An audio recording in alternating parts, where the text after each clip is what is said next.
Praise the Lord.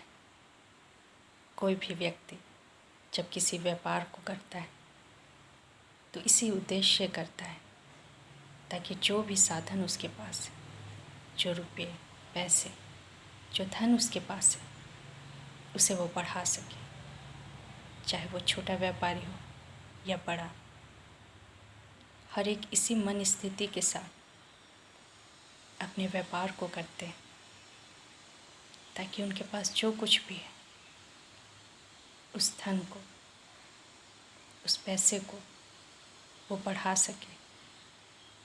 इस बात को हम सभी जानते हैं और इस बात को हम और अच्छी रीति से समझ सकते हैं कि परमेश्वर के राज्य में भी कुछ इसी प्रकार से काम होते हैं।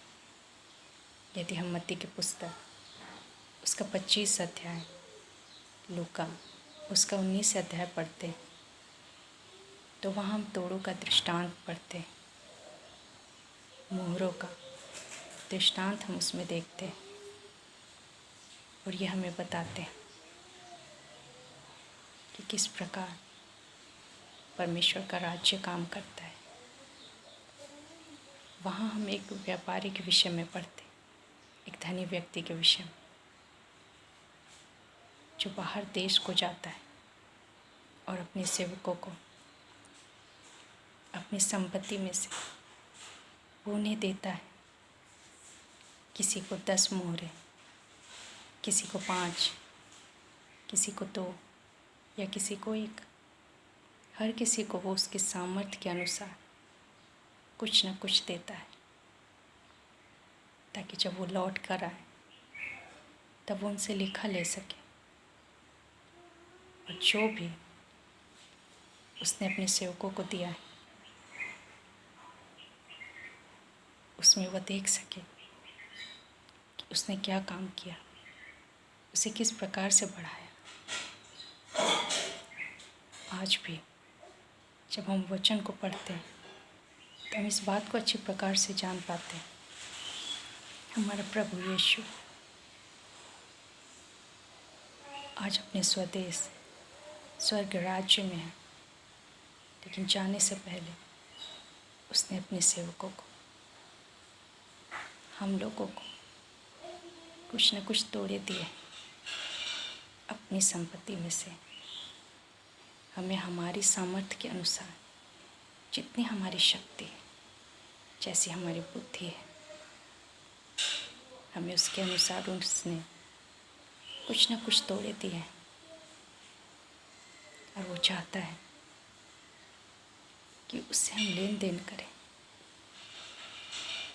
जो मोहरें उसने हमें दी है, जो तोड़े उसने हमें दिए, जो अधिकार उसने हमें दिए,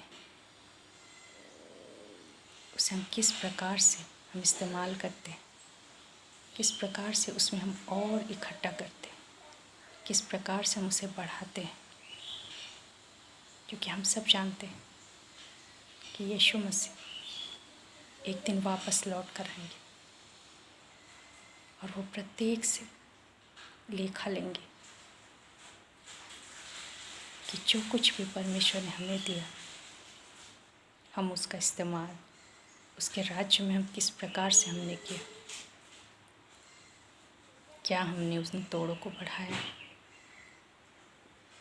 क्या हमने उस बीजों को जो परमेश्वर ने हमें दिया है, क्या हमने उसे बढ़ाया है? और ये होगा क्योंकि इस दृष्टांत में हम देखते हैं कि जब उसका मालिक वापस लौटता है, वो धनी व्यक्ति जब वापस लौटता है तब वो अपने सेवकों से लेखा लेता है। जिसे 10 मिले थे उसने भी उन तोड़ों को बढ़ाया। जिसे 5 मिले थे, 3 या 2 मिले थे, उन्होंने भी उन तोड़ों को बढ़ाया। लेकिन जिसे 1 मिला था उसने उसे छिपा दिया और वो पढ़ नहीं पाया। लेकिन जिन्होंने अपने तोड़ों को बढ़ाया, उसके स्वामी ने उनसे कहा, हे धन्य दास और विश्वास से योग्य, तू धन्य है और तू अपने स्वामी के आनंद में सहभागी हो। जब यीशु मसीह वापस आएंगे तो वो हमसे भी लेखा लेंगे कि जो उन्होंने हमें सौंपा था, क्या हमने उसका सही इस्तेमाल किया? क्या हमने उन तोड़ों को बढ़ाया? क्या उसके राज्य को बढ़ाने के लिए हमने क्या काम किया? यदि हम कहें हमें परमेश्वर ने क्या दिया है जो हम उसके राज्य को बढ़ा सकें, तो हम पाएंगे परमेश्वर ने हर किसी को कुछ न कुछ अवश्य दिया है। किसी को प्रार्थना करने का वरदान,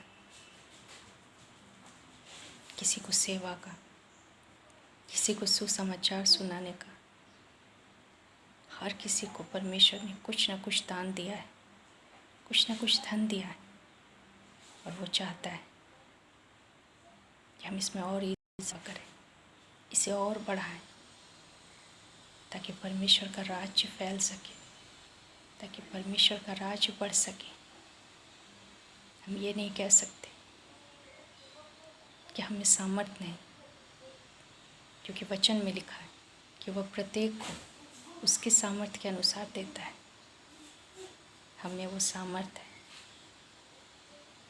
जो धन, जो दान परमेश्वर ने हमारे अंदर रखा है, हमें उसे बढ़ाना है, ताकि जब वो वापस आए तो हम आनंद के साथ अपना लेखा दे सकें। कोई व्यक्ति यह नहीं कह सकता कि मेरे पास कुछ नहीं है, लेकिन हम वचन में पाते हैं कि उसने प्रत्येक को कुछ न कुछ दिया है। आज हमें सोचना है कि हमारे पास क्या है, क्या परमेश्वर ने हमें दिया है, और हम इसे कैसे बढ़ा सकते हैं, क्योंकि ये इसीलिए दिए गए ताकि ये बढ़ाए जा सके। हमारा परमेश्वर चीज़ों को बहुगुणित करता है, और हमसे भी वो यही उम्मीद करता है कि जो परमेश्वर ने हमें दिया है हम उसे बढ़ाएं, ताकि उसके राज्य के लिए हम इस्तेमाल हो सके, ताकि उसका राज्य बढ़ सके,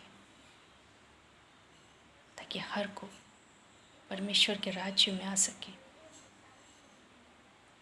आज हमें सोचना है कि हम क्या कर रहे हैं उन दानों के साथ जो परमेश्वर ने हमें दिए हैं। क्या हम उन्हें इस्तेमाल कर रहे हैं, या उसे अपनी इस मिट्टी के शरीर में हमने दफन कर दिया है और वो कभी नहीं बढ़ेगा, क्योंकि वो दबा दिया गया है। जब हम अपने दानों को इस्तेमाल करते हैं, जब उसे उपयोग करते हैं परमेश्वर के राज्य के लिए, तो परमेश्वर उसे बहुगुणित करता है। लेकिन हमारा जो भाग है वो हमें करना है, क्योंकि इस पृथ्वी पर हम सिर्फ खाने पीने और सांसारिक कार्यों के लिए नहीं आए हैं, लेकिन परमेश्वर ने हमें जो दान दिए हैं उन दानों को हमें बढ़ाना है, ताकि परमेश्वर का काम हो सके। इस मिट्टी के शरीर में परमेश्वर ने बहुत सारे दानों को दिया होगा, किसी को 10, किसी को 5, किसी को 3, किसी को 2, किसी को 1, प्रत्येक के पास है, और हमें उसे बढ़ाना है। क्योंकि जब यीशु आएगा तो वो हमसे पूछेगा, जो मैंने तुम्हें दिया उसका तुमने क्या किया? उस दिन हम भी आनंद के साथ कह सकें, जो मोहरे, जो दान आपने मुझे दिया था, मैंने उसे बढ़ाया है। और यीशु हमसे कहे कि धन्य है विश्वास योग्य दास, क्योंकि तू थोड़े में विश्वास योग्य रहा, तो मैं तुम्हें बहुत सारी वस्तु का अधिकारी बनाऊंगा। अपने स्वामी के आनंद में सहभागी हो। परमेश्वर इस वचन के द्वारा हम सबों को बहुतायत से आशीष दे। धन्यवाद।